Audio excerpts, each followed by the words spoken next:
know that some of our folks are in their home offices or in their regular offices, and many others are in a group setting with their team. So it may say Lawrence County, there could be 8 people in that room today. So let's know we've got probably around 70 people or so on our call. This is week 13 of a 16-week program. This is the final presentation that we make to the communities.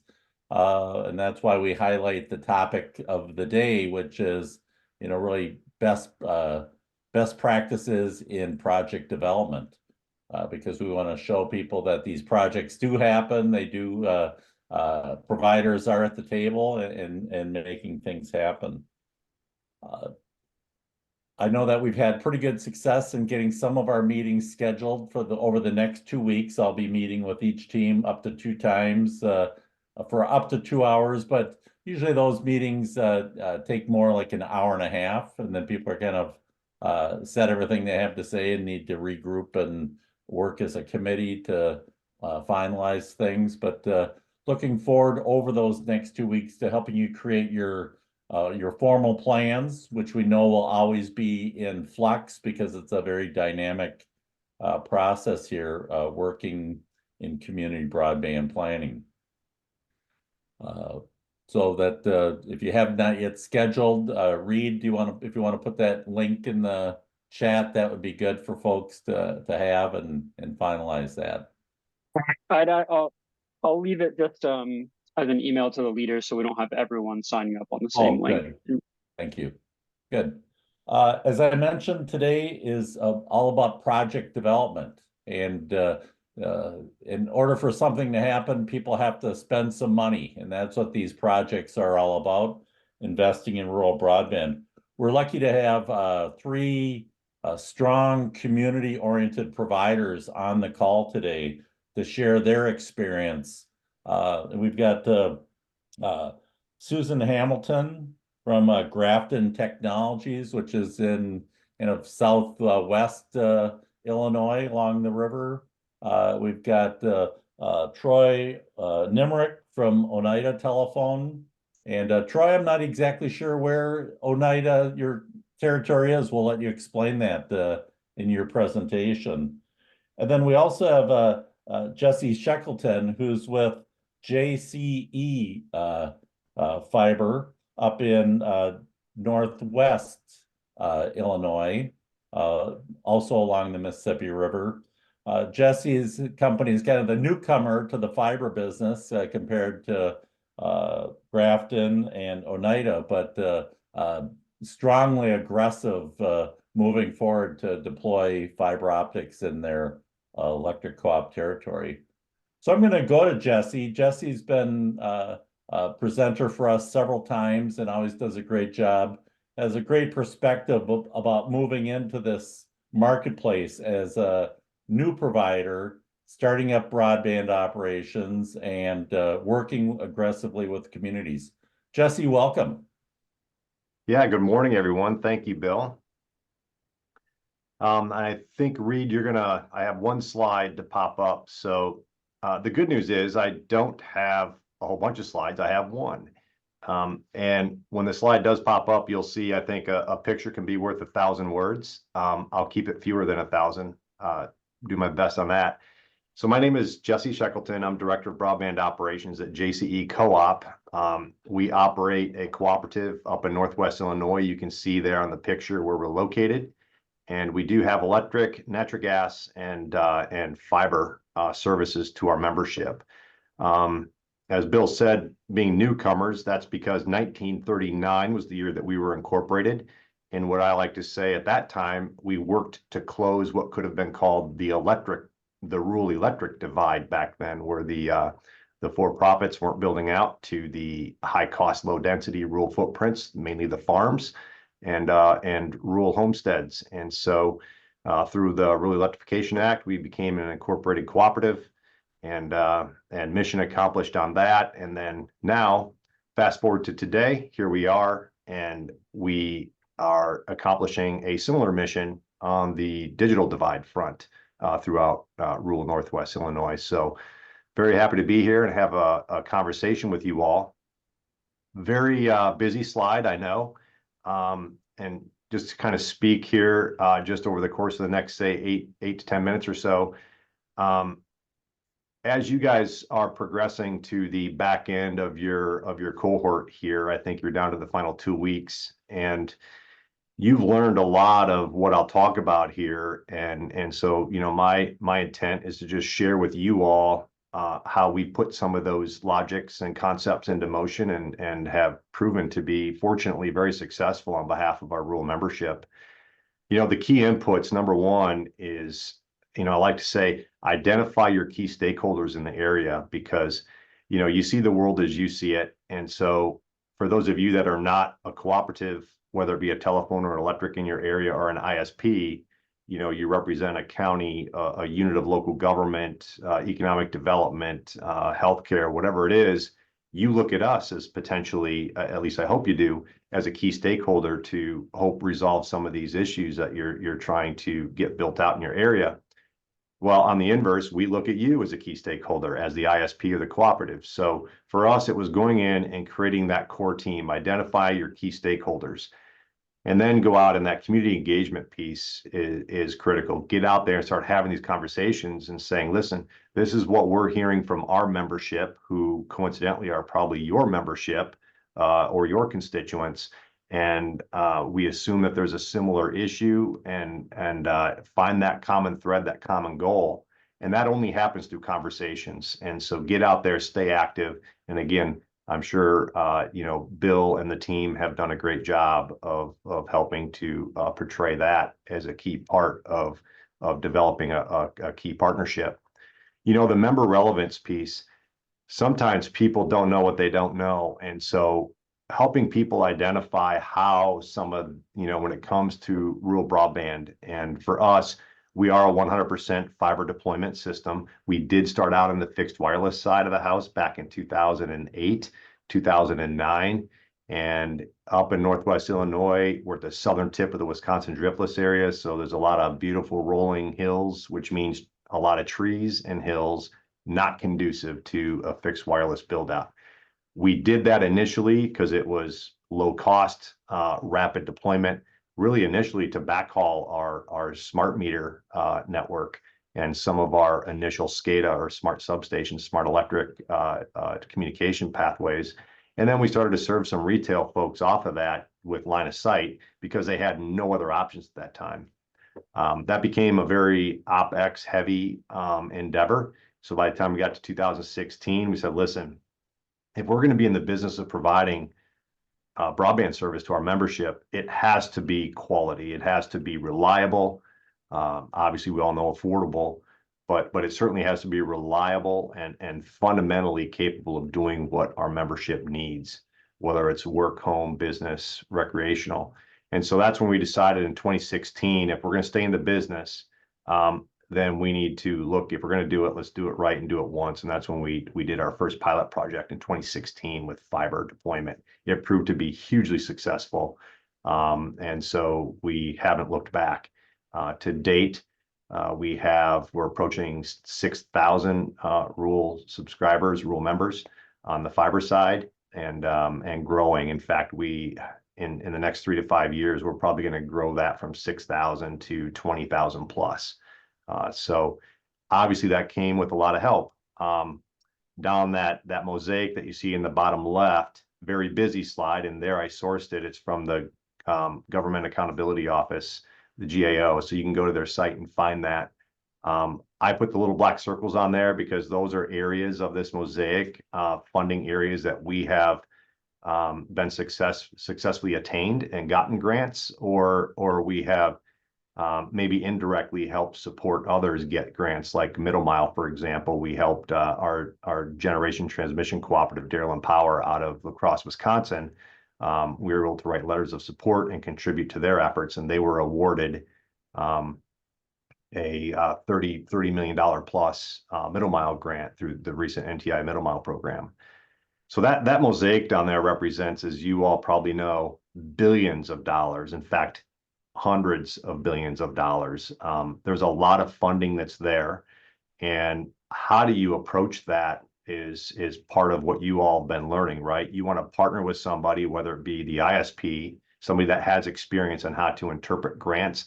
And it might be somebody that's a grant writer that works, on staff with the county or a different firm. Consultants are key in this process as well, because you really got to take your key stakeholders.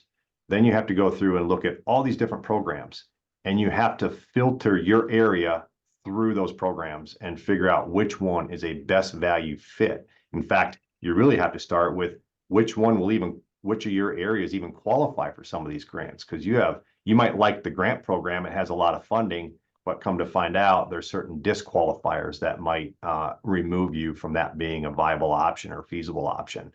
And so that's a big part of the process right there. Once you start to whittle that down and you start the application process. And so I tell you what, we left no stone unturned.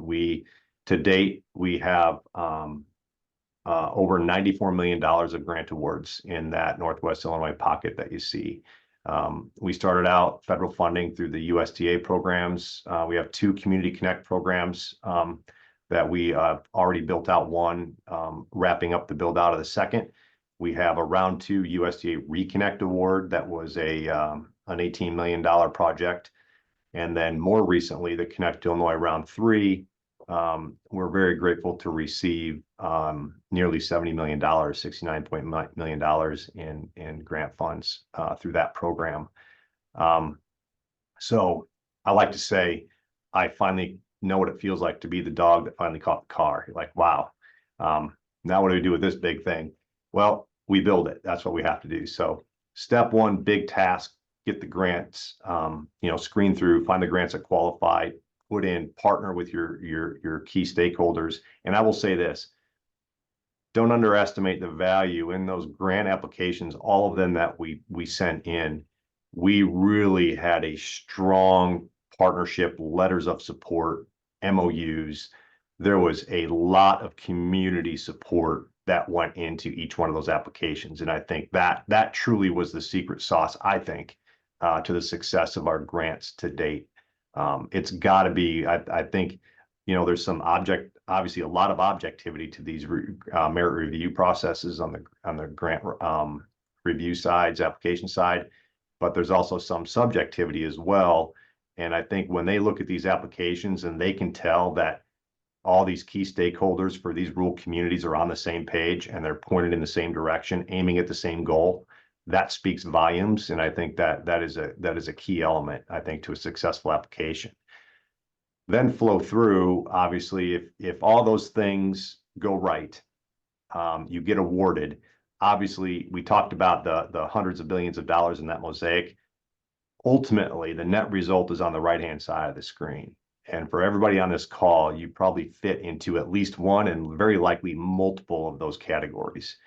And that quality of life, quality of business, quality of economy, really just overall rural prosperity is priceless. I think it far outweighs the return on that is again, I don't even think you can put a number on it in terms of the value of what that means on the right-hand side of the screen to the rural membership. So really as a whole life cycle from start to end to where we want to get to that right-hand side of the screen, that's kind of been high level, Bill, what our approach to it was. And by the way, thank you to Bill and the cohort. We were part of the inaugural group, the inaugural cohort when it was originally called the Accelerate Illinois program. So I want to thank you for your guidance as well as being, helping to drive us to some really, really good success here recently. So good. Jesse, thank you so much. That's a great story. And one of the beautiful things about working with an electric co-op when they jump into broadband is they usually have some larger service areas that they're kind of, it's may take a few years, but you can see the light at the end of the tunnel for the deployment. We've got 2 speakers with us today that are from traditional telephone companies that over the years have invested on an ongoing basis in fiber optic networks and really pointed out the differences between those places that have been well served with broadband over the past years and those places that were not served. So we're going to welcome Troy Nimrick from Oneida Telephone to tell us about your company and your growth over the last couple of years through working with communities on broadband projects. Hello, everyone. Troy Nimrick, General Manager of Oneida Telephone Exchange. We're a fiber broadband provider in northern Knox County, kind of situated. You can see on my slide there between Peoria and the Quad Cities, just a little northeast of Galesburg, about 10, 15 miles up the road. We've been in business since 1956 and first started offering fiber internet in 2011. Our community engagement kind of really ramped up about 3 years ago. I made a presentation about broadband in the county to some county board members and other folks invested in the county. I talked to them about the funding options that are available, technology types, and broadband mapping. As Jesse mentioned, Knox County was joined the Accelerate Broadband program 3 months later, which I believe they were in the inaugural group as well. And they extended an invitation to Oneida, and we joined the cohort. Knox County received $9.5 million of ARPA funds in 2022, and of which they set $2.5 million aside for broadband expansion. I think the county board recognized the importance of broadband and made a goal to assist providers in, covering every corner of the county with quality broadband. Oneida was awarded a $100,000 grant from these funds in December of 22. This project made symmetrical gigabit broadband available to 50 plus underserved rural locations. That project was just the start of what the $2.5 million in funds could do to help make rural broadband availability better. Oneida also submitted 2 Connect Illinois Round 3 projects in 23 to construct 72 miles of fiber past about 600 homes, farms, and businesses. We worked with the county board again, and they committed a dollar for dollar matching grant with Oneida. Both parties committed $500,000 to each of the projects. Residents of the 2 projects, their state representatives, county and local officials also provided letters of support to our grant application. I think Jesse spoke to this, how meaningful this is to really make a good, strong case for your grant application. And, in our 2022 application we did just with the county, we had locals letters of support from folks that would be impacted by the project. So, you might ask about sorting through opportunities. We as a provider kind of look closely at the funding opportunities available. I think Jesse said kind of no stone unturned, and along with updated broadband maps where there's areas of need, maybe where a provider has come in and improved an area, maybe that we kind of pull off of our roadmap. So, and then for us, does the project have a payback timeline that we're comfortable with? With that, we also kind of consider whether or not maybe a project brings us closer to other opportunities in our long-term plans. So maybe we're, a bit willing to go beyond our standard payback for something that makes sense for the viability of the company in the future. So, and as far as working with communities and local units of government, in most cases, we're unable to make business plans work in a rural area, and that's why we've seen a lot of these grant opportunities come about. We're unable without those things. We stay in contact with our county broadband coordinator. We discuss the accuracy of the broadband maps and the areas void of quality broadband. That's key for Oneida and county officials to stay on top of those things. So, an example of a project that we have in the works, we've been awarded two round 3 projects. One of them is 330 locations passed. about 39 route miles of fiber, and the total project was just under 4.3 million. $500,000 coming from the company, $500,000 from the county, and the remaining just under 3.3 million from the Connect Illinois project. So I think Jesse also spoke to this, but communicate with your local providers, any other local governments or neighboring cities, counties, villages regarding broadband. Both parties will benefit from the other's knowledge of rural Illinois. Broadband has such an immense impact on retaining and attracting businesses, residents, and what it does for agriculture and education. So to stay active and involved, and keep a line of communication open, and everybody can work together to make rural Illinois better, and everybody has access to quality broadband. Troy, thank you so much. That was great. And I know the Knox County folks were excited when they identified your company and you're interested in expanding and so on. So it's always a big smile on people's faces, the teams I work with, when have a community partner like Oneida. So thank you. Look, and I should mention that Oneida is a cooperative, a nonprofit organization, and so now we have a different example, which is more of a privately held family company. Susan Hamilton from Grafton Technologies, longstanding rural telephone company, but a little different ownership structure, little different way of making decisions based on the opportunities. Not so different, but it's a little different breed of decision making when it comes to the privately held companies. Susan, welcome. Thank you. Good morning. So my name is Susan Hamilton. I'm Vice President of Grafton Telephone. We also have Grafton Technologies. And what I provided you here for a slide this morning is an example of our area. I'll give you a little history of our company. Back in 1908, my great-grandfather started the company in their home in Grafton. That would be that pink area down on the bottom of your map. My grandmother, as a child, would work the switchboard for the family, and actually during the Spanish flu, everyone in the family got sick, and she had the age of 8 sit there and work the switchboard so that she could find all the doctors and help people that were sick during that time.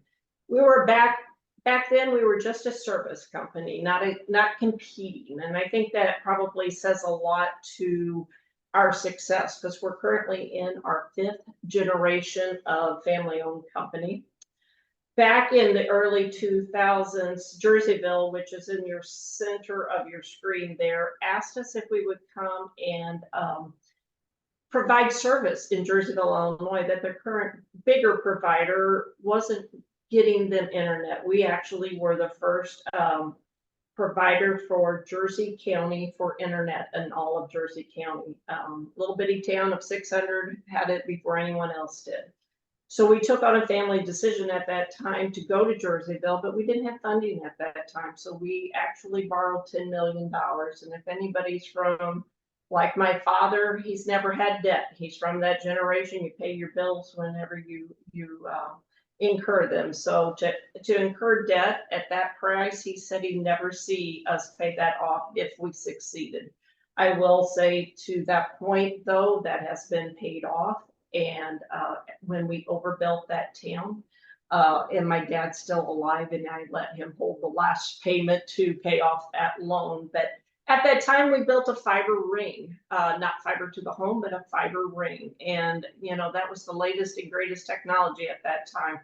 Obviously, that is not the latest and greatest technology 20 years later, because now we're needing to go back and bring fiber to the home of those communities.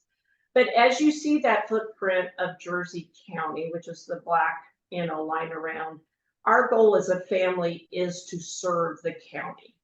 And so when we started looking at these available grants, you know, where could we take care of our customers? And once again, we've lived and worked in this county all our lives. You know, we went to school here. My dad went to school here. You know, people hit us on the back of our, you know, shoulder during church and say, when are you going to get fiber to me? When are you going to get this? You know, if I go to Walmart, I run into somebody all the time that says, are you coming my way? So we're constantly being hit up by our friends and neighbors to take care of them in bringing them internet. Some of them do not have hardly any internet in our county because there's a lot of farmland. There's a lot of 5-mile lanes to pick up one customer. And, you know, the current larger competitor doesn't find that investment worthy, as we're coming from a local ISP that really does care about that farmer, or maybe we go to church with that farmer, or we, you know, his kids go to school with my kids. So, you know, we see it on a different level. And, you know, we're not there, coming back to the time of grandma, we're not there to compete. We're more a service company. But along came round one grants of the state of Illinois, and off to your left there in that section, we applied for that one. And we received it. That was the first time we've ever received funding to help build our infrastructure. What we did at that time, obviously people, as I said, were saying, could you come here? And so, you know, this, once again, you look at the maps and they are considered underserved. So it was a great opportunity for us to pick up that area on the left to service that at that time.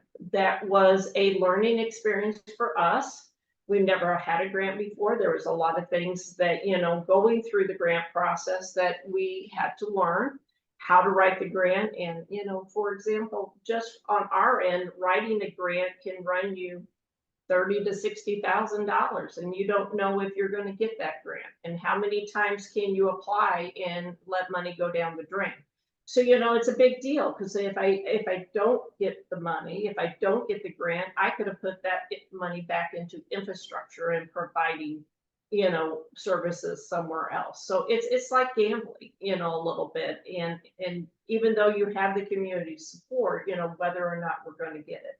So we were lucky enough to receive that and completed that. So then we looked at our territory again for round 3. Now that red area down there was one of the communities that had worked with the Benton Institute and became one of those villages that needed service. They too have a large provider that turned their backs on them.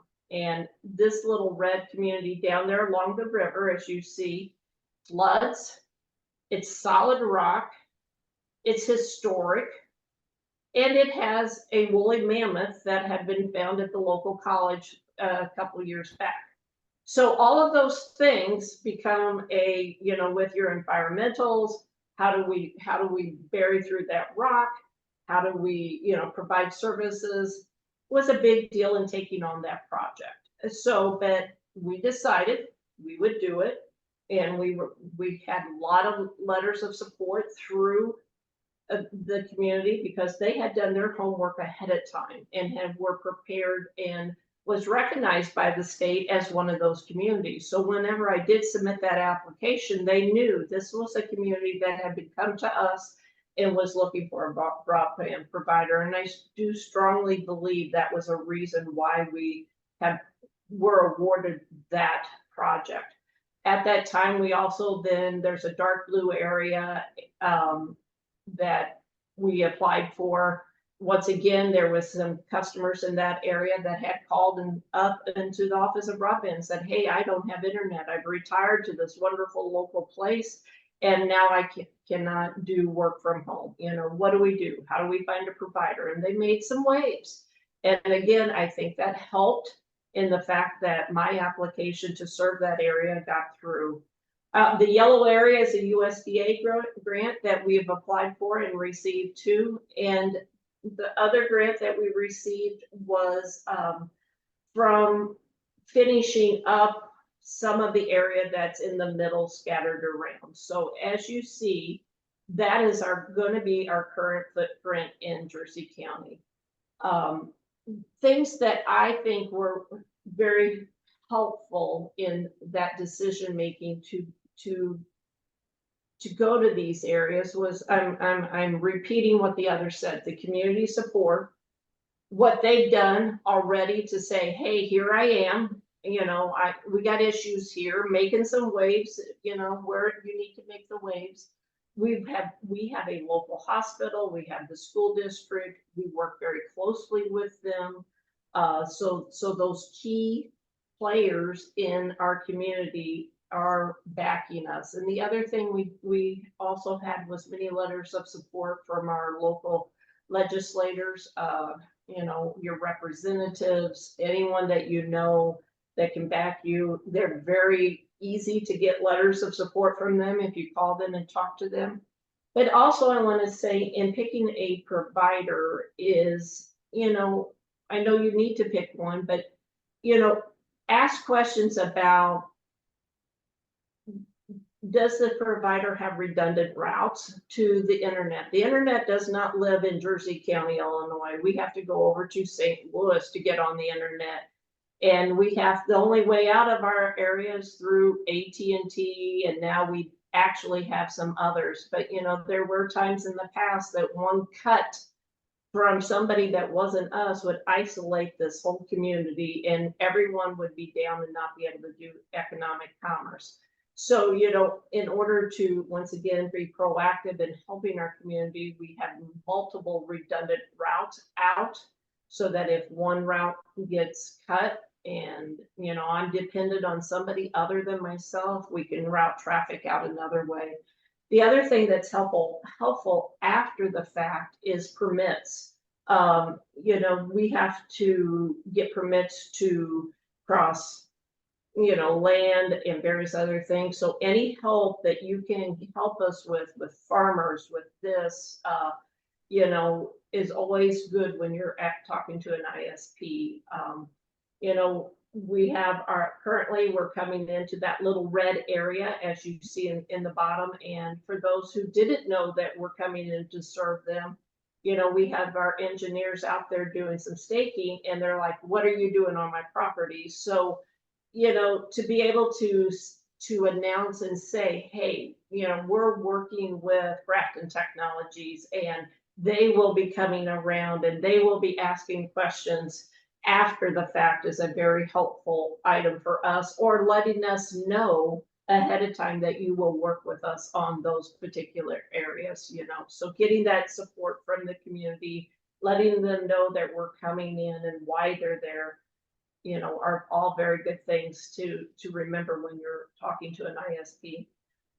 So that's about it. We have a lot of work on our plate as everyone else, and we're all searching for materials, construction workers and everything else, which is always an issue when you're right now with everybody building broadband is, you know, the availability. And so that might be something else, you know, when you're talking to them, how quickly can they come in? You know, are they available to get construction done and those things? So like I said, I'm happy to answer any questions that you have. Good. Thank you, Susan. That was great. And I think that just leads into, you know, go to Troy and then to Jesse about, I think your last closing statement about rights of way and permitting and community support was great. What else can a community do to put itself up on, you know, offer to providers as a, you know, to be a good community partner? Certainly a letter of support is pretty easy for a community to do. But when it comes to more actionable items, Troy, what, from your perspective, how can a community be helpful to you that when they make offers, you say, oh man, let's go to work there and work in that community? What differentiates those communities? I think it's just reaching out, communities reaching out to providers that are nearby and keeping an open line of communication with them. You know, it's important for the local governments to, you know, be aware of what kind of funding sources may be available to them and or broadband providers. You know, but I would say make sure you're communicating with your existing providers as well. Okay, Jesse? Well, I know for us, one great example is when you assemble that core team that's all focused on the same mission, and that is to get the build out done. You know, getting the funding is step one. Getting to the point where these are turned up services and people are realizing the benefits, respectively, that's the end game. And there's a lot of work to do in between there. Anything that the team can do that can streamline the processes that are within the team's control, especially, is key.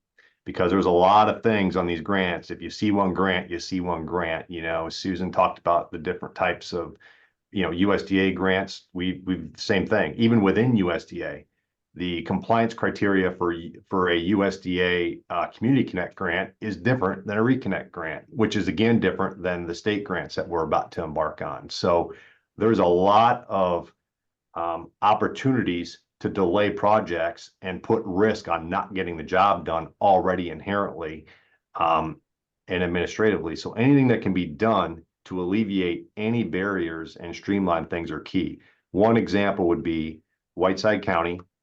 I didn't mention this earlier, but like Troy, they were allocated their local fiscal recovery dollars, and they earmarked $3 million of those dollars to put in as matching contribution funds, which they did to our projects. And that's again another huge reason why I think we were so successful, was that partnership and that commitment from the county. We just met as these grant awards are being fully executed. We're about ready to hit the RFP phase for our materials and our labor contracts. And part of that is getting out in front with the permits. And so we actually worked with the county engineer, and the county engineer, through conversations, agreed, because it's a normal process for him anyway, is he agreed to bring in 13 of the township road commissioners that he normally deals with on a regular basis. So through one meeting, we had 14 entities in the room, and we collectively came up with a streamlined solution to get 13 road permits executed in a very streamlined fashion. Everybody has the maps, they're aware, they could ask questions. And so we're going to do that 3 times, once in each of the 3 counties that our build outs are occurring in. So that's one example right there where you look for partnership, cooperation, because again, we're doing this for the same people as the end result. Well, that's a great example. I really appreciate that.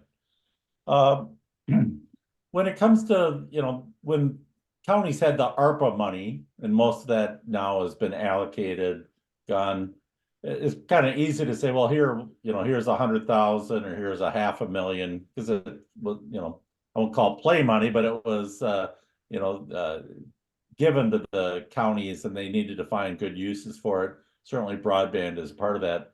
Now, as that money is being allocated, and counties now are thinking about how can we work with a broadband provider, how can a county decide, you know, what's the right amount of money to provide to a project to indicate that support, both financially and then to attract the interest of the granting agency that sees that local buy-in?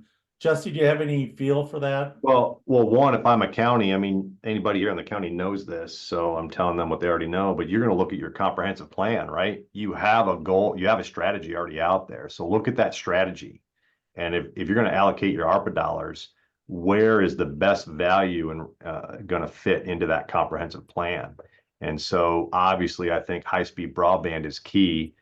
I think there is cost benefit analysis out there through the state of Indiana. And I don't know, Bill, if you shared this through these cohorts or not, but I know state of Indiana has a CBA that they worked with Purdue University and some economists there. And then Hamilton County down in Tennessee to our south also had a similar CBA that they published. And when you look at the return on the investment of what high-speed broadband does to the local economies, from increase in farm income, farm production to just, you know, tax base to, you know, it just feeds into all those areas that were on the screen before.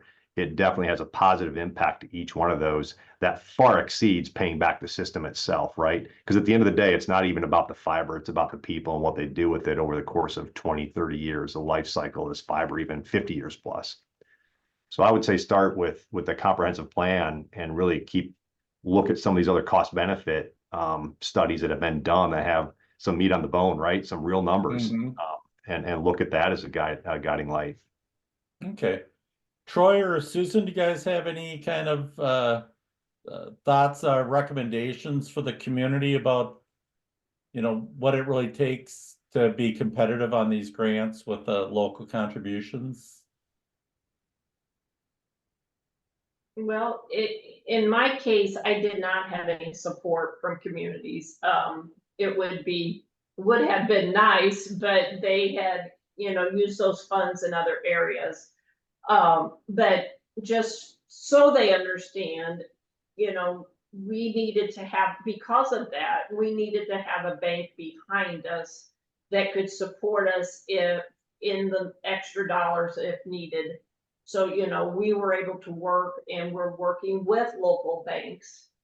And that might be something, if there is no community, you know, help us find those dollars and that support. Because obviously, you know, just in the fact that, you know, of my 15 million awarded, I'm close to 3 million of it is my responsibility, you know, to come up with. So, you know, there are dollars that are coming out of our pockets that, in order to provide this, it is not all free. In the first round, I was 50-50. So, you know, I only got half of that, and the other half came out of our pocket.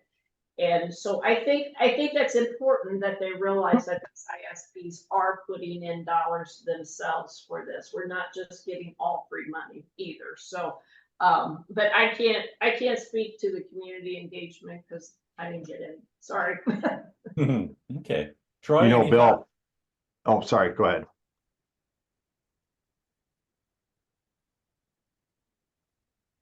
Go ahead, Bill. Were you saying something? I'm sorry. No, I was just asking if you had any additional thoughts on, you know, how a community decides, you know, how much match is appropriate to try and put into a project. No, I think Jesse was spot on. I mean, you know, that's a decision for a county to make, and where they think their dollars can best be spent. You know, and if they have set money aside for broadband, you know, what projects have the biggest impact, or, you know, do they have a track record with who they're working with? I mean, has someone done projects before and saw them through and it's been a benefit, you know? What kind of, is it a fixed wireless investment? Is it a fiber investment? You know, fiber is a very long-term investment. So, you know, they need to be mindful of that. Okay, thanks. Jesse, let's go back to you. Yeah, I was just going to add, you know, you have to look at some key facts here too. The ARPA dollars that were allocated through the fiscal recovery, that, you know, for those of us that have received some of those, and even the funding through the Connect Illinois program, the recent round 3 funding that we received, a pretty sizable amount. There's a lot of work to do, and these dollars have federally mandated deadlines tied to them. The state, this is a state program, but the state just does not have jurisdiction to extend those deadlines. So what comes to risk is, if those deadlines aren't met, then you rescind those funds and you basically cut off that work scope, and people are left unserved or underserved. So it is key that everybody realizes this sense of urgency to streamline, remove any barriers wherever you can, because there's a lot of work to do and things to comply with regardless. So we don't, the team, if you will, really can't afford any additional distractions from meeting that end goal. And December 31st of 2026 is that end game.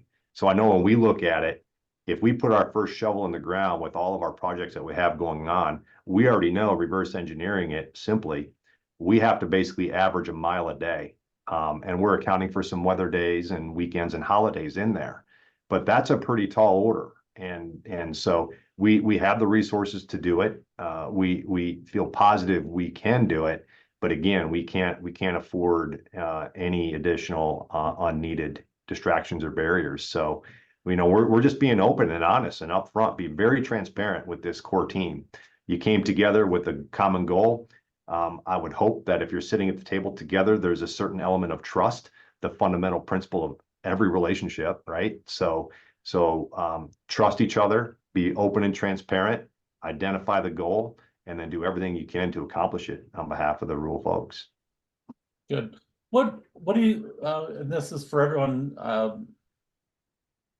what kind of timeline now are you seeing you believe will happen in Illinois where communities need to be engaged with providers to submit applications to the state for these project areas? What are you guys hearing about that, and what do you anticipate? Because I feel time is increasingly short on this for communities. Are you referencing, Bill, the transition from round 3 into the pending round 4 BEAD, to the BEAD funding? Yeah, because that's what this group would obviously be looking at. Yes. Susan, do you have a feel for that from the industry? What are you guys planning? When are these applications going to be due, which means you need to be kind of planning those applications 30 to 60 days in advance of that?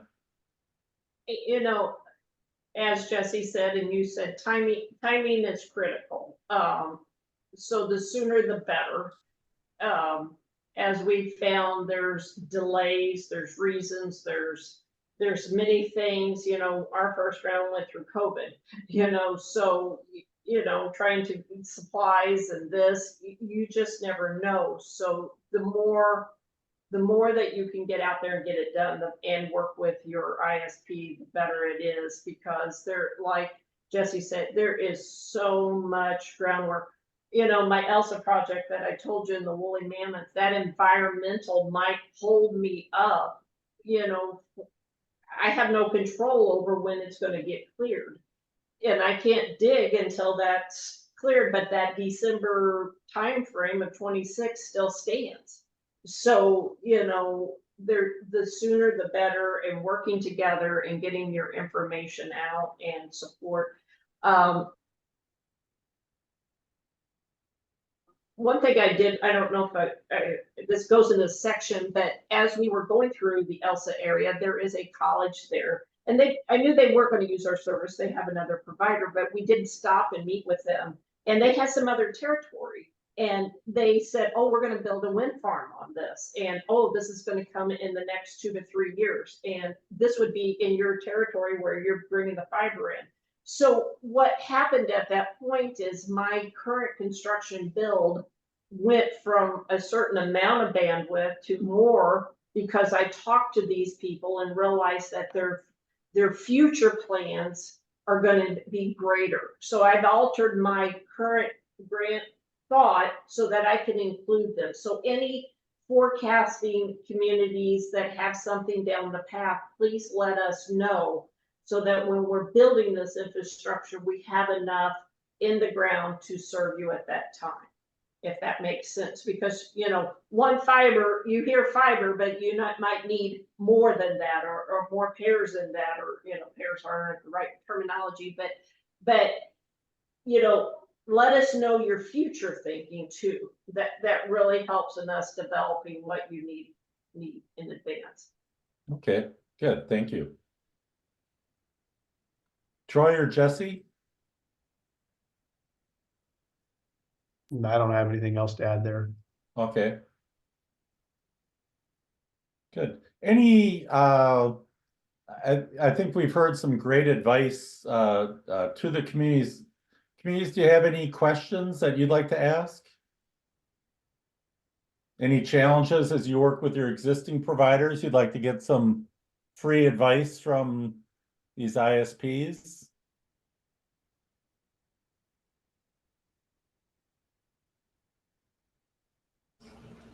This is Jim Brewer from Lawrence County.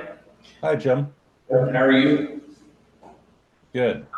We do have a question. In Lawrence County, we've been providing a map that a company has through the FCC, the rights for a large portion of our county.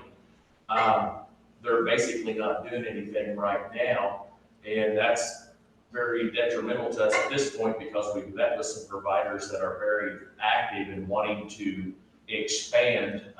Actually, Frontier Communications is doing that in the city of Lawrenceville now, running new lines, new fiber. We're afraid that we're seeing this as a roadblock because it's, we have no control over that. So what's some So those advice? are the RDOF dollars that are, a company Yes. that hasn't followed through on the RDOF commitments. Right, and we're hoping they default and we can move forward, but at this point, we're kind of waiting to hear. I know some people from our committee have contacted different organizations in the state to try to get this resolved or to give us some more sound advice on how to do this, but it is something that we're kind of nervous about going through this with, it's at a standstill right now. Yeah. What, Susan, Jesse, Troy, you guys dealing with that in your areas? I know there's some of those wireless companies made big promises and have failed to perform with the RDOF.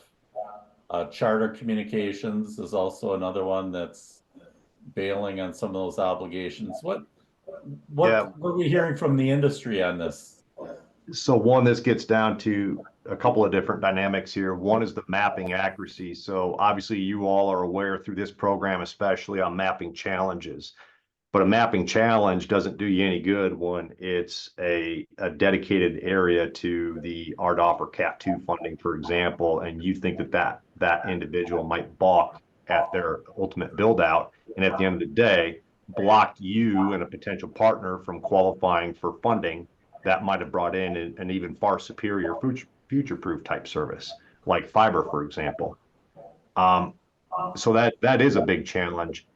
And again, I had on my slide the legislative engagement. I would say make sure you are keeping your legislators appraised of your concerns, making sure that you're working with some local or even from a consulting perspective, some SMEs that are very knowledgeable on the topic and the dynamics of these build out requirements. Because I think it's if I recall, we did participate in RDOF ourselves, but we got bid way down and had to back out. One of the providers that did get awarded in our area was subsequently, a year and a half later kicked out.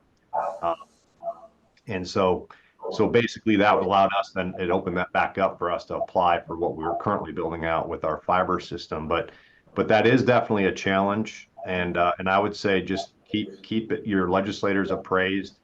I think, at the FCC level, they can put some pressure on them as well to kind of help these folks accountable. Okay, thank you. So it's kind of, at this point, communities are just in that rock and a hard place, I think. Susan or Troy, do you have any advice or information? Well, when we too had some wireless providers that, were showing served but what we ended up doing is going door to door a lot of times to some of these communities, and they also too provided speed test, actual, handwritten letters of what they were receiving and, that they're not getting what they're paying for. And that also went into our applications at that time to show that, they're just not receiving. But we did get that from the community, and here's what I'm getting, here's what they're saying. And I know there are challenges out there, to get all of this resolved. And obviously that was another thing with the ELSA region that I keep referencing. There was another, provider at first that, said that area it was covered and that they had the amount of bandwidth that they needed. And obviously that did not, come forth and serve that community well. So, so we were able to move forward over those obstacles. So, as Jesse said, work directly with your, legislators and especially ones that are on the federal side that can, talk to them and help you out. That's what they're there for. Use them. Mhm. Good, thank you. Any closing advice for our communities, Susan? Well, one thing that I think's been real handy is I have several communities. These are little small towns that have personal Facebook pages, and they keep the community updated on information regarding us and the bill through that social media page. Unfortunately, when people see a truck in the area, they think they get the internet tomorrow, and that's not the case. So, patience is the key in letting them know the process. And this helps me to tell them, okay, we're starting this, we're starting that. So if anybody has a Facebook page in those communities to talk about the internet and the process and what's going on and support, I recommend using that social media to get word and information out. Good, thanks. That's great advice. Troy? Yeah, I would just say, just stay in contact with your local providers. Well, good chance they're aware of the areas of need, but just do your best to work together and try to solve this broadband issue in your area. Good, thank you. And Jesse? Yeah, very similar. Once you do get to a point where you've identified a qualifying area and a partner to build it, continue to utilize your resources, obviously through the state grants, the Illinois Office of Broadband, and the Illinois Broadband Lab. Obviously the websites out there, as you all know, through this program are full of plethora of information out there. So make contacts, pick up the phone, ask questions. The relevance piece, once you get to the point where you're going to put that application in, it's easy to get myopically focused on the broadband build and the feasibility of the fiber or whatever you are building. But in our case, fiber, it's easy to get myopically focused on that outside plant objective. But all these other ancillary things come to play, such as workforce development. We still need a strong workforce to build it and then operate and maintain it for years forward. There's ways to bring those people into the grant application process with letters of support, attestations on how this will benefit the local communities, to where when I look at workforce, classroom to career pathway opportunities, telling our kids in junior high and high school, hey, these jobs, this demand is high, the pay is excellent, to the point where we see median household incomes in rural America go from below state average to at or hopefully even above state average. So that's just an example of all these different ancillaries that don't forget about those. And if you can, bring those key stakeholder groups into the application, because that will really bolster your score. Good, thank you so much. Thanks to Jesse and Susan and Troy, three great community-oriented providers that are really making things happen in their areas. So it's great to hear these stories, and congratulations on all these grant awards that all of you are receiving. Looks like the state made some good choices, and now you get to get out there and do that work. So keep digging, right? So thank you. Thanks a lot. Next, we're just gonna go to our breakout rooms and have your community discussions about what's going on with your, soon you'll be getting your survey results, that maybe Nancy has an update on that with, we always want to have those by the time we start our community planning sessions, and talk about what you'll receive. Nancy, do you have a minute to do that? Sure. Hi, everyone. I'm in transit today, so I'll keep it short. The survey results are pending. Communities should still be able to receive those before their planning sessions next week. So please expect those by the end of business Friday. And that's pretty much it. But if you have any concern, just send me an email. You have all of my contact information that is there at the end of our update email. So don't hesitate to send me an email or give me a call if you have any concern. Okay, great. Thank you. Thanks, Nancy. And one of the most valuable parts of that survey are those comments. And I think that's makes real compelling compelling arguments for your projects and convincing folks of the need for a better broadband in your area. So look forward to those. Continue to use those maps that hopefully you're really digging into those and looking at those project areas now that the state has identified and really seeing which areas are eligible in your community for those grants that will be coming. And just continue to do the work that that you've been working on now the last several months, and get ready to do the planning and be able to move forward with a solid plan where everyone on your team is really committed to, and that you have good, strong support at the county government level. So anyone else have any questions or comments or concerns? Otherwise, I'll be around to your rooms to meet with you. Reed, you want to open the rooms? I see my box down there. So feel free to jump into the room.